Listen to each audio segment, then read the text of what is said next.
Bienvenidos.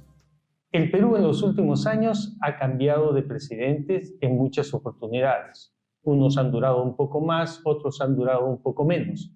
Hoy tenemos en nuestro programa a un personaje que es parte de la historia del Perú.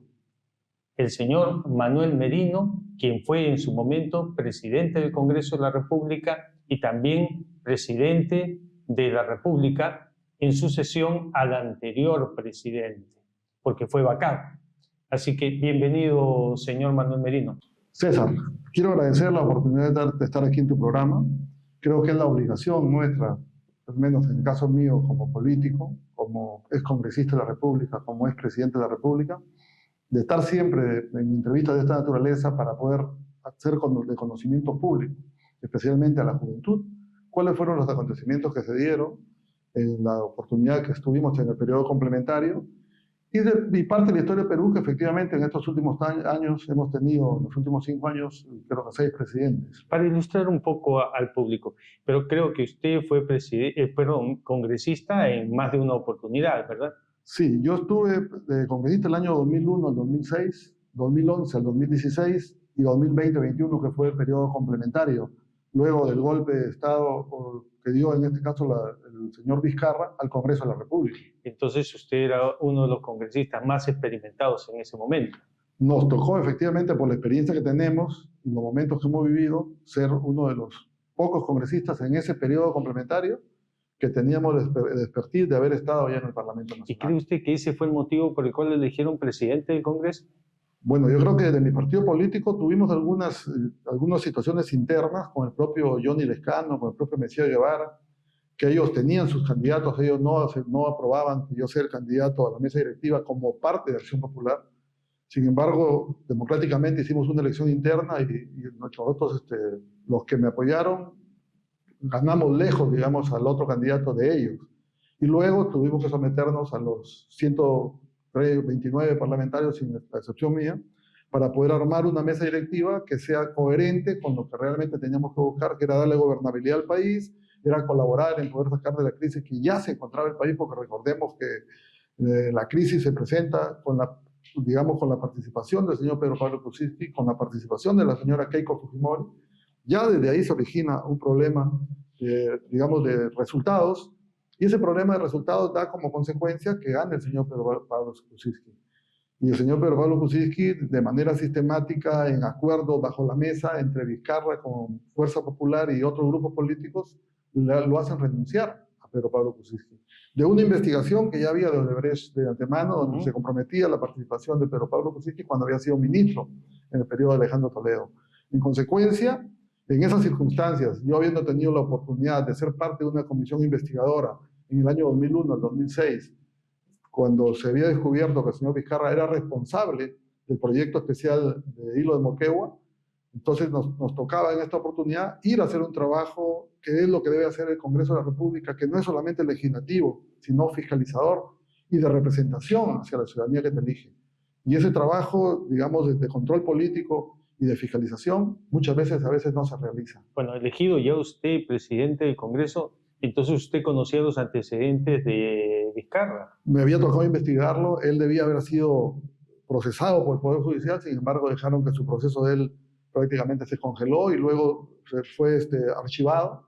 Entonces, en esa secuencia, yo desde el momento que fui candidato, donde uno de sus cercanos al señor Vizcarra, que era un gobernador regional que estaba en Tumbes, ya sistemáticamente nos estaba tratando de hacer que no ganemos la elección en Tumbes, porque yo vengo desde Tumbes.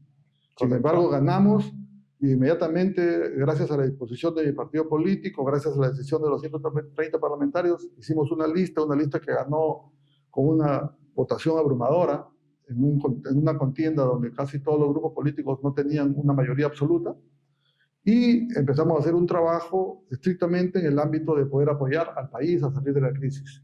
En esas circunstancias creo que fue muy difícil, porque recordemos que el propio Vizcarra no quería que se instale el Congreso complementario, porque él declara el confinamiento el día 16 de marzo.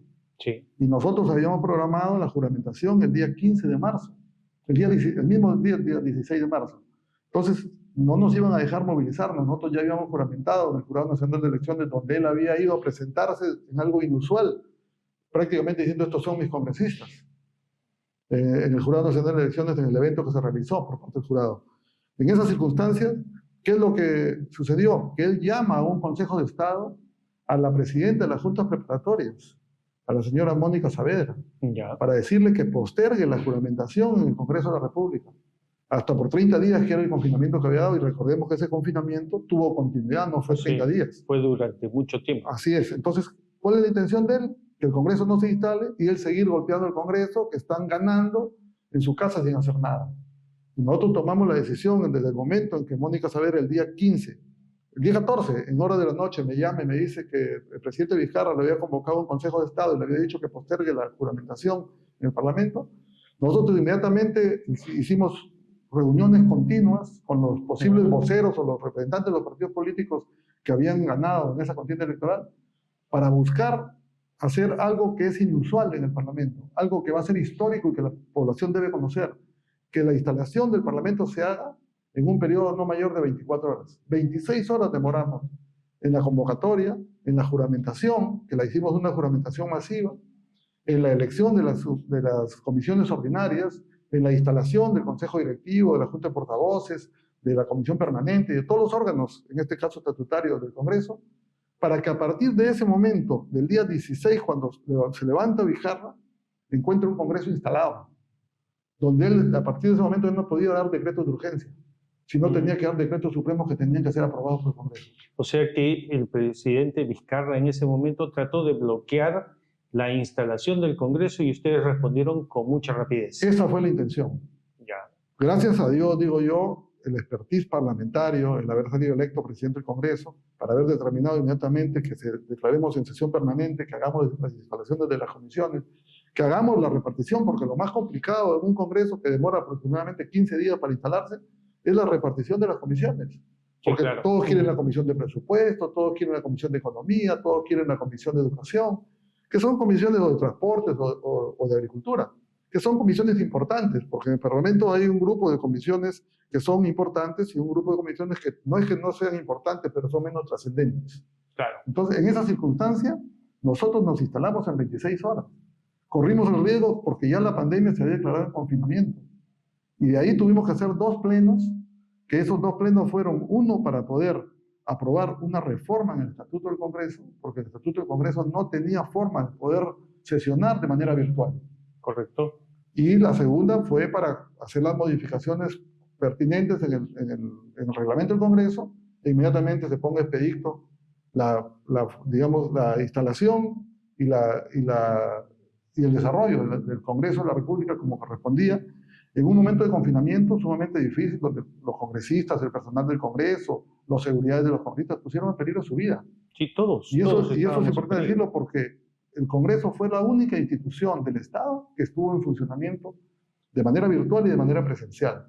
Hubieron aproximadamente, si no me equivoco, 40 parlamentarios que asistían a las sesiones. Y fuimos fuertemente golpeados por algunos medios de comunicación que eran partidarios de Vizcarra, que golpeaban y decían son irresponsables, ¿cómo están sesionando? Y cuando nosotros hicimos la primera sesión descentralizada, que la hicimos en Libertad, en Trujillo, nos encontramos con la gran sorpresa de que habían hospitales blancos, que habían centros de salud que no tenían oxígeno, que habían problemas prácticamente que estaba desbordado el tema de salud en el Perú. Eso es importante.